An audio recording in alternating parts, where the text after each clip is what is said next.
നമസ്കാരം. സ്ട്രോക്ക് വന്ന് ശരീരം തളർന്ന പ്രവാസി മലയാളി നവയുഗം ജീവകാരുണ്യ വിഭാഗത്തിന്റെ സഹായത്തോടെ നാട്ടിലേക്ക് മടങ്ങി.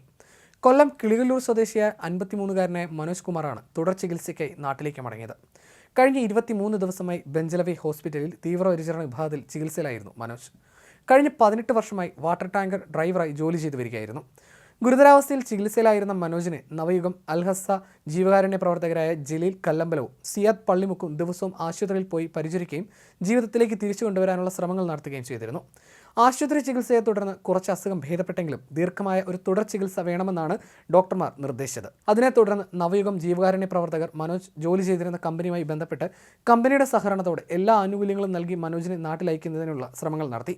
നാട്ടിലെ ആശുപത്രിയിലെ ഡോക്ടറുമായി ബന്ധപ്പെട്ട് ചികിത്സ ഉറപ്പുവരുത്തിയാണ് മനോജിനെ നാട്ടിലേക്ക് അയക്കാൻ ജീവകാരുണ്യ പ്രവർത്തകർ ശ്രമങ്ങൾ നടത്തിയത്. നവയുഗം ജീവകാരുണ്യ പ്രവർത്തകരായ ഷാജി മതിലകം, മണിക്കുട്ടൻ, ഷിബുകുമാർ, ജീവകാരുണ്യ പ്രവർത്തകനായ വിക്രമൻ തിരുവനന്തപുരം എന്നിവർ പ്രധാന പങ്ക് വഹിച്ചു. നോർക്കയുമായി ബന്ധപ്പെട്ട് എയർപോർട്ടിൽ നിന്ന് ആശുപത്രിയിലേക്കുള്ള ആംബുലൻസ് സൗകര്യവും നൽകി.